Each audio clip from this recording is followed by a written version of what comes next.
Yang menjadi pertanyaan adalah, kenapa Asia Tengah? Assalamualaikum warahmatullahi wabarakatuh. Lebih benar di sini. Di video kali ini kita akan membahas tentang analisis kebijakan Silk Road Economic Belt Tiongkok di kawasan Asia Tengah.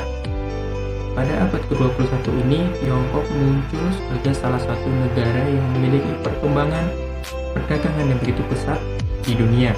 Kemajuan perdagangannya membuat Tiongkok menjadi salah satu negara yang mulai diperhitungkan dalam hubungan internasional. Pesatnya pertumbuhan ekonomi menyebabkan pemerintah Tiongkok merancang berbagai kebijakan khususnya dalam bidang perdagangan. Strategi terbaru untuk kemajuan perdagangan dalam mencapai kepentingan domestiknya adalah melalui jalur sutra baru sutra darat atau Silk Road Economic Belt. Jalur sutra baru ini bertujuan untuk menghubungkan Tiongkok dengan berbagai negara di benua Asia dan Eropa. Silk Road Economic Belt. Tiongkok memilih Asia Tengah sebagai kawasan strategis dalam implementasi inisiatif tersebut.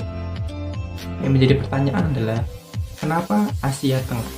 Jika melihat hubungan antara Tiongkok dengan kawasan Asia Tengah yang sudah terjalin sejak masa jalur sutra kuno pada abad ke-3 Masehi, yang dulunya berfungsi sebagai jalur perdagangan seperti sutra dan hasil pertanian dari Tiongkok ke Eropa, yang melewati kawasan Asia Tengah ini memperlihatkan bahwa adanya keinginan Tiongkok untuk membangkitkan kembali jalur sutra ini dengan menggandeng Asia Tengah. Namun Tiongkok dalam mewujudkan ambisi besarnya ini sangat berhati-hati dalam menyusun setiap strategi yang akan ditempuh karena memang sangatlah tidak mudah. Hal ini dilihat Asia Tengah sendiri memiliki berbagai macam permasalahan yang kompleks, mulai dari permasalahan internal seperti ketidakstabilan politik, daerah rawan terhadap perkembangan terorisme, dan ketidakstabilan ekonomi. Melihat begitu banyaknya permasalahan yang ada di negara-negara Asia Tengah, apakah membuat Tiongkok mengurungkan niatnya? Jawabannya adalah tidak. Justru, Tiongkok semakin gencar mengadakan pendekatan dengan negara di Asia Tengah demi mencapai berbagai kepentingan nasional yang dimilikinya. Jalur sutra darat ini memiliki rute yang dimulai dari Urumqi sebagai ibu kota Xinjiang menuju Asia Tengah, Bosporus, Bulgaria, Romania, Republik Jerman, Rotterdam, Belanda, Madrid, Inggris, dan berakhir di Venesia. Pada rute darat, Asia Tengah memegang kunci sebagai penghubung Tiongkok dengan negara lain. Hal ini dilihat karena pada jalur sutra darat Tiongkok melalui hampir seluruh wilayah Asia Tengah. Pada China Ren Strategy, disebutkan bahwa jalur sutra darat ini merupakan salah satu cara diplomatik Tiongkok terhadap Asia Tengah yang berdasarkan pada Neighborhood Policy. Prinsip Neighborhood Policy tersebut yaitu melihat potensi dari kawasan atau negara tetangga yang dapat membantu Tiongkok untuk mencapai kepentingan nasionalnya. Silk Road Economic Belt dalam Grand Strategi disebutkan bahwa Tiongkok ingin menciptakan tatanan internasional yang baru dengan menyebarkan pengaruh melalui praktik diplomasi dengan partnernya. Selain itu juga menjalin hubungan kerjasama yang bersifat win-win cooperation untuk meningkatkan keuntungan bagi partner yang dirangkul. Dengan pernyataan ini akan menimbulkan kesan positif atas tindakan Tiongkok terhadap partner-partner negaranya. Prinsip win-win solution, sini maksudnya Tiongkok mengambil keuntungan akan kemudahan akses energi dan juga perdagangan. Namun juga gencar melakukan kerjasama seperti pengembangan infrastruktur di kawasan Asia Tengah khususnya, guna mencapai kesejahteraan bersama sesuai dengan prinsip saling memajukan peradaban. Hal ini tentu disambut oleh negara-negara di kawasan Asia Tengah karena dinilai sangat adil. Lalu negara-negara di Asia Tengah mana saja yang mendukung Silk Road Economic Belt Tiongkok ini, yaitu ada Kazakhstan, Kyrgyzstan, Tajikistan, Turkmenistan, dan Uzbekistan. yang telah lama menjalin hubungan bahkan sebelum negara-negara di kawasan Asia Tengah tersebut memerdekakan diri. Yang pertama, kerjasama antara Tiongkok dengan Kazakhstan. Kerjasama diwujudkan melalui pembentukan kemitraan pada Juni 2011 dan mulai diimplementasikan pada 2013 hingga saat ini. Selanjutnya yaitu kerjasama antara Cina dengan Kirgistan. Kerjasama dalam membantu pendanaan perbaikan jalan di kawasan tersebut. Sejak 2013, dengan menggunakan dana dari AIIB, hingga kini kerjasama Tiongkok dengan Kirgistan tidak saja fokus pada perdagangan.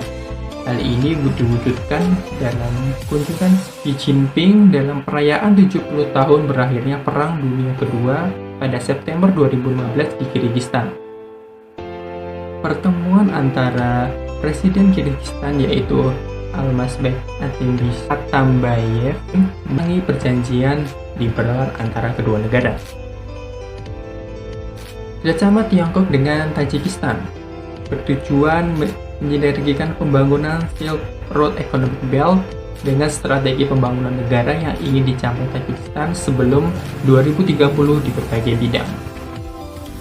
Selanjutnya hubungan Tiongkok dan Uzbekistan.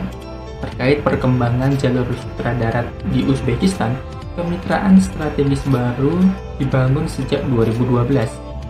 Tiongkok telah membuat kerjasama penting dalam sektor-sektor strategis seperti energi, transportasi, telekomunikasi, dan perdagangan. Hubungan antara Tiongkok dengan Turkmenistan juga tidak kalah pentingnya.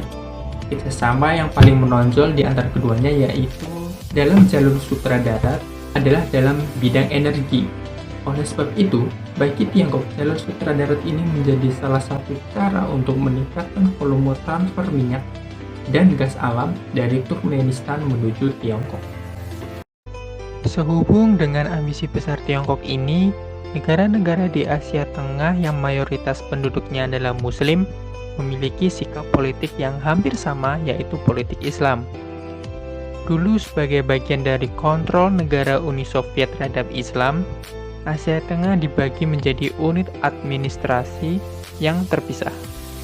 Uzbekistan dan Turkmenistan pada tahun 1924, Tajikistan pada tahun 1929, serta Kazakhstan dan Kirgistan pada tahun 1936.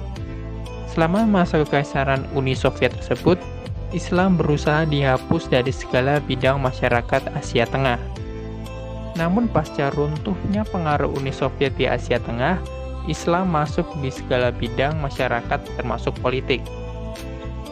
Seperti di Kazakhstan, tokoh politik Kazakh menekankan perlunya membangkitkan kesadaran Islam di segala bidang pasca era Soviet. Seperti yang dikatakan Menteri Luar Negeri Kazakh pada 2007 hingga 2009, Marat Tazin menekankan bahwa Kazakhstan mementingkan penggunaan Islam potensial positif, mempelajari sejarah, budaya, dan warisannya. Begitu juga di negara-negara lain seperti Kirgistan, Tajikistan, Turkmenistan, dan Uzbekistan, Islam memainkan peran kunci bagi politik negara pada awal 1990-an. Prinsip-prinsip Islam juga diimplementasikan dalam kesepakatan Silk Road Economic Belt dengan Tiongkok, mengutamakan saling menguntungkan antar kedua belah pihak, mementingkan kemaslahatan umat masyarakat negara mereka, dan saling membantu dalam bidang ekonomi, perdagangan, keamanan, dari aktivitas terorisme menjadi perwujudan politik Islam dalam kerjasama tersebut. Kesimpulan dari video kali ini, di mana jalur sutra darat ini merupakan perwujudan Chinese Grand Strategy yang berprinsip pada win-win cooperation serta neighborhood policy. Dengan landasan ini mampu membantu diplomasi Tiongkok ke negara-negara di kawasan Asia Tengah. Tujuan Tiongkok adalah untuk mencapai berbagai kepentingan nasionalnya seperti menangani masalah utama energi, peningkatan volume perdagangan, mencegah separatisme, serta untuk menambah pengaruhnya di kawasan Asia Tengah.